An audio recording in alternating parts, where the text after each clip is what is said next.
Petugas Satpol PP Kabupaten Bogor, Jawa Barat masih menemukan warga yang tidak menggunakan masker saat beraktivitas. Para pelanggar ditandu dan dihukum sosial membersihkan makam.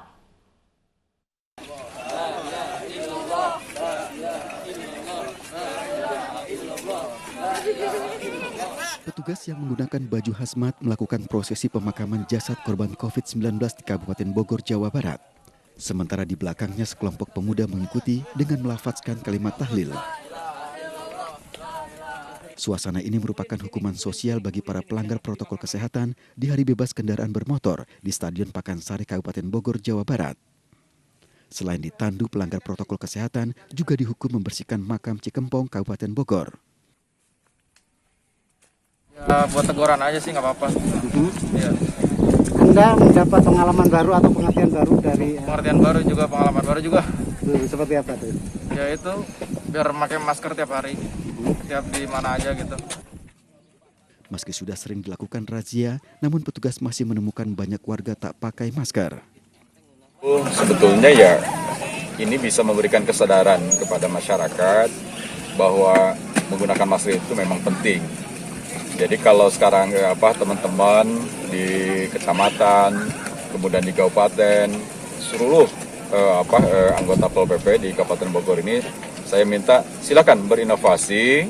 Yang paling penting bahwa inovasi itu memang mendidik, tidak menyakiti, baik fisik maupun mental. Petugas berharap tanpa diberikan sanksi, warga secara mandiri taat protokol kesehatan untuk memutus mata rantai penyebaran COVID-19. Dari Bogor, Jawa Barat, Wildan Hidayat, iNews melaporkan. Tidak terima dirazia masker oleh petugas Satpol PP, seorang warga memprotes aparat. Dalam razia di kawasan Pasar Senen, Jakarta pagi tadi, belasan pelanggar ditindak. Ya kan saya tidak sempurna menggunakan masker. Coba, ada nggak? Suruh baca tuh. Seorang pelanggar protes saat terkena razia protokol kesehatan di kawasan Senen, Jakarta Pusat. Ia tak terima ditindak karena tidak menggunakan masker dengan benar. Ia berdalih maskernya putus saat menggunakan helm milik ojek online. Pada razia Minggu pagi ini, petugas menindak 19 pelanggar. 2 diantaranya membayar denda sebesar Rp250.000. Kebetulan hari ini dari 19 pelanggar ini agak 50-50. Ada social distancing tadi kita temukan ada 9 pelanggar. Terus yang bukan nggak pakai masker ya, tapi hanya kurang sempurna ya memakai masker. Ada yang di dagu, ada yang diturunkan, itu aja. Kalau yang sifatnya sama sekali nggak membawa masker, nihil. Petugas akan terus melaksanakan razia protokol kesehatan mengingat DKI Jakarta masih menjadi penyumbang kasus positif COVID-19 terbanyak di Indonesia. Dari Jakarta, Rian Rahman, iNews melaporkan. 2 tempat hiburan malam di kawasan Ujung Menteng, Cakung, Jakarta Timur ditutup paksa aparat pemerintah kota Jakarta Timur pada Minggu malam. Penutupan dan penyegelan paksa dilakukan karena kedua tempat hiburan malam ini nekat beroperasi di tengah masa PSBB transisi.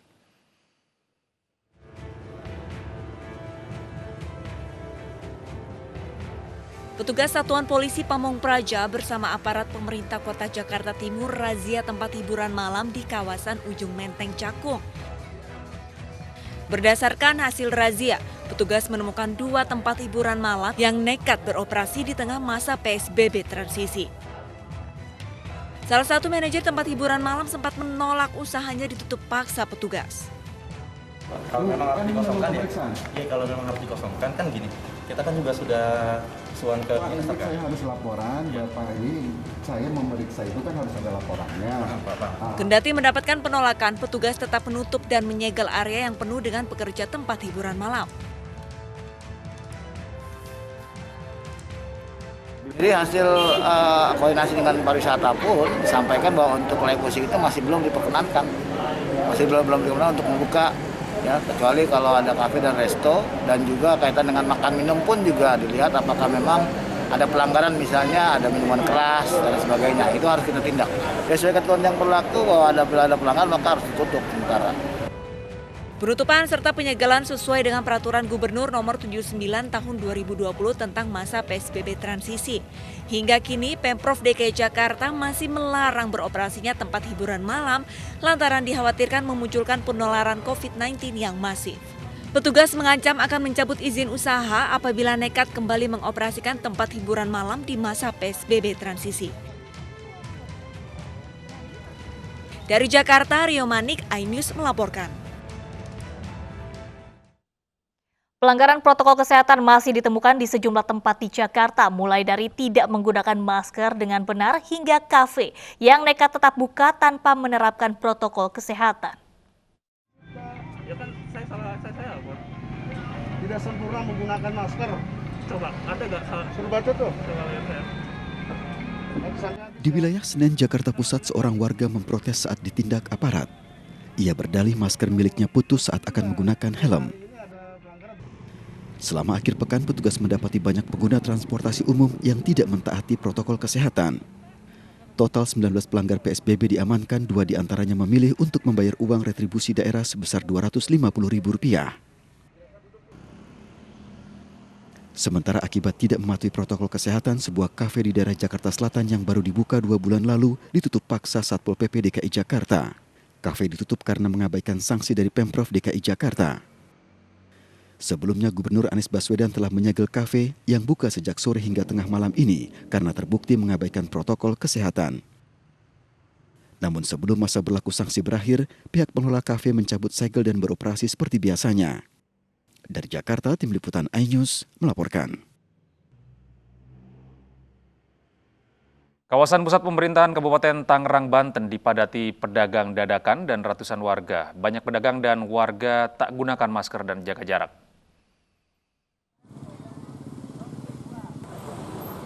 Kerumunan warga terjadi di saat muncul pedagang dadakan di kawasan pusat pemerintahan Kabupaten Tangerang, Banten Minggu pagi. Tak hanya pedagang, sebagian warga yang berada di pasar dadakan ini tak menggunakan masker.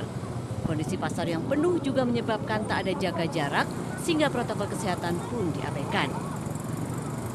Ironisnya, pasar dadakan yang berpotensi menjadi klaster baru penyebaran COVID-19 berlangsung di depan kantor Satpol PP Kabupaten Tangerang. Pasar ini biasanya digelar setiap hari Minggu. Juru bicara percepatan penanganan COVID-19 Kabupaten Tangerang mengakui tingkat kesadaran sebagian besar masyarakat Kabupaten Tangerang untuk mematuhi protokol kesehatan masih rendah.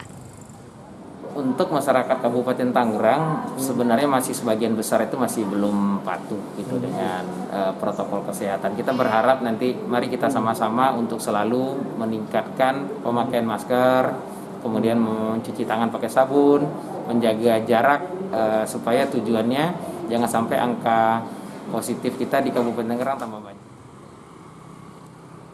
Hingga September, jumlah pasien COVID-19 di Kabupaten Tangerang mencapai 815 orang, 562 sembuh dan 23 orang meninggal.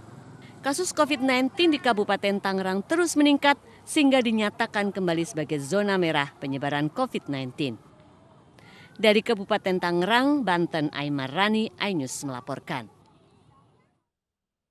Pemirsa, di saat perekonomian sedang terpuruk akibat pandemi COVID-19, Wakil Wali Kota Bekasi menawarkan fasilitas mobil dinas untuk menjemput pengantin dari rumah ke tempat akad secara gratis.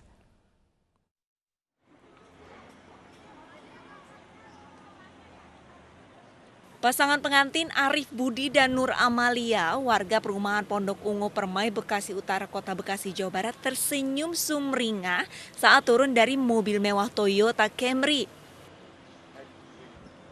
Kedua pasangan yang hendak mengucapkan ijab kabul di Islamic Center Bekasi Selatan, Kota Bekasi ini tidak menyangka bisa diantar dengan mobil dinas mewah milik Wakil Wali Kota Bekasi Tri Adianto Cahyono plus supir pribadi. Bahkan Wakil Wali Kota juga turut menjadi saksi dalam pernikahan mereka. Lihat di Instagram Pak Tri, beliau ya udah di situ ada tulisannya bisa daftar kayak untuk mobil pengantin gitu. Saya iseng di situ, saya klik linknya itu, saya daftar untuk linknya. Ternyata saya nggak mikir kalau kalian bisa orang mobil itu bisa kasih ke saya gitu, dipinjamkan. Akhirnya dari situ ya udah saya dapat. Dengan itu terus ditawarkan juga saksi dengan beliaunya, Pak Trinya, ya udah saya mau. Terkait regulasi peminjaman mobil dinas untuk kepentingan pernikahan warga, Wakil Wali Kota Bekasi telah meminta pihak terkait untuk melakukan kajian. Menurutnya, ide peminjaman mobil dinas ini semata-mata untuk membantu meringankan kondisi perekonomian warga yang terpuruk akibat pandemi COVID-19. Saya sudah meminta, saya akan meminta inspektorat untuk memberikan kajian dan kemudian nanti kita akan pelajari sampai sejauh mana. Jadi saya kira yang penting adalah niatnya, niatnya dan momennya. Dalam kondisi pandemi COVID-19 yang diperlukan adalah gotong royong, yang diperlukan adalah rasa peduli, yang diperlukan adalah yuk kita bareng-bareng agar kondisi warga masyarakat ini terus mempertahankan kebahagiaannya. Di lain pihak, Ombudsman menilai penggunaan mobil dinas Wakil Wali Kota Bekasi untuk pernikahan melanggar aturan Menpan RB. Kami dari Ombudsman RI kemudian berpikir begini, bahwa tampaknya negara perlu membuat satu terobosan agar jangan lagi menyediakan kendaraan dinas bagi para ASN-nya. Mengapa demikian? Karena tadi besar biaya untuk pemeliharaan dan juga kemungkinan besar sekali disfungsional terkait dengan penggunaan. Maka kami menganjurkan kepada pemerintah misalnya untuk memakai metode lain. Sebagai contoh misalnya menggunakan leasing, sehingga kemudian leasinglah yang mengadakan mobil tersebut, dan begitu kemudian sudah rusak bisa dikembalikan, negara cukup hanya mengurusi pembiayaannya saja. Hingga kini Wakil Wali Kota Bekasi setidaknya telah menyiapkan 3 mobil dinas yang bisa digunakan oleh warga untuk kepentingan pernikahan khusus hari Sabtu dan Minggu secara gratis. Dari Bekasi, Jawa Barat, Tim Liputan iNews melaporkan.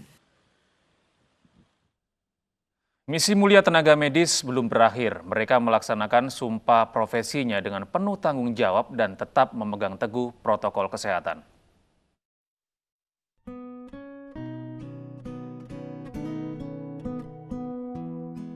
Selalu diberi kesehatan, keikhlasan dan kesabaran menjadi doa masyarakat Indonesia untuk tenaga medis dalam menjalankan tugasnya membantu penanganan COVID-19.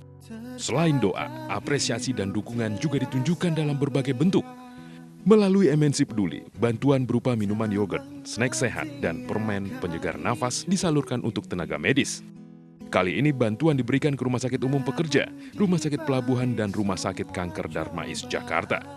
Kami selaku tenaga kesehatan yang memang sebagai garda terdepan untuk membantu penanganan pasien COVID ini selalu diberikan kesehatan, diberikan keikhlasan. Terima kasih kepada MNC Peduli yang telah memberikan bantuannya berupa minuman buat para nakes, para tenaga medis yang bisa membuat mereka menjadi semangat untuk penanganan COVID-19 di rumah sakit kami.